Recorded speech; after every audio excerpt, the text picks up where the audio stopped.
पिछला एक हफ्ता भारत के दो मित्र देशों के लिए विनाशकारी रहा। भारत के दो मित्र देशों पर हमला हुआ है। हमलों का सीधा असर भारत पर पड़ना तय है। जिन देशों पर हमला हुआ है उनमें से पहला आर्मेनिया है तो दूसरा मालदीव। आर्मेनिया पर सैन्य हमला हुआ है तो मालदीव पर राजनीति हमला हुआ है।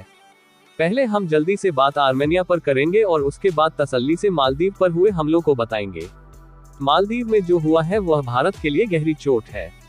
तो चलिए आर्मेनिया से शुरू करते हैं। अजरबैजान के साथ युद्ध में भारत के मित्र देश आर्मेनिया नागोर्नो काराबाख का एक बड़ा हिस्सा हार गया है। नागोर्नो काराबाख को लेकर आर्मेनिया और अजरबैजान के बीच दशकों से जंग चल रहा है।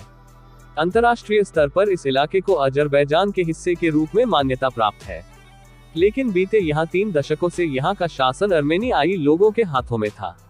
इस इलाके में 70 से 80% लोग आर्मेनियाई मूल के थे, लेकिन अजरबैजान ने अब तुर्की और पाकिस्तान की मदद से इस इलाके पर कब्जा कर लिया है।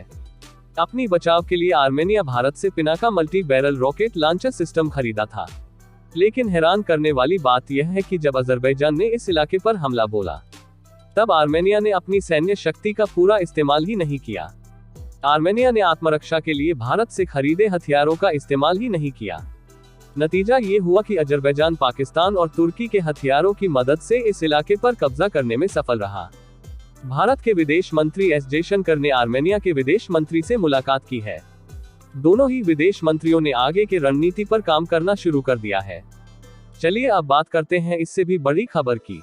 हिंद महासागर में स्थित भारत की सबसे महत्वपूर्ण देश मालदीव से भी भारत को झटका लगा है।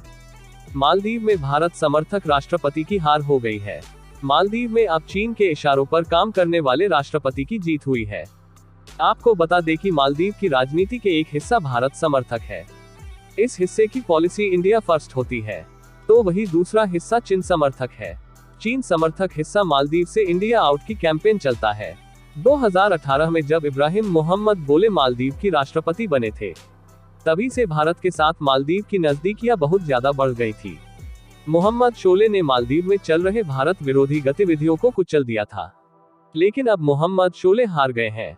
माना जा रहा है कि मालदीव में नए राष्ट्रपति की आने से फिर से इंडिया आउट की कैंपेन चलने लगेगा।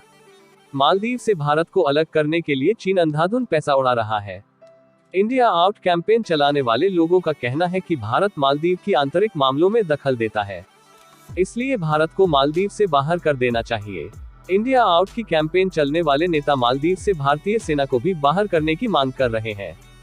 जानकारी के लिए बता दें कि मालदीव में भारतीय सेना का डॉर्नियर विमान और 2 हेलीकॉप्टर तैनात है। भारतीय सेना का ये विमान मालदीव की सेना के सहायता के लिए लगाए गए थे, लेकिन अब मालदीव में भारत के लिए मुश्किलें बढ़ गई है।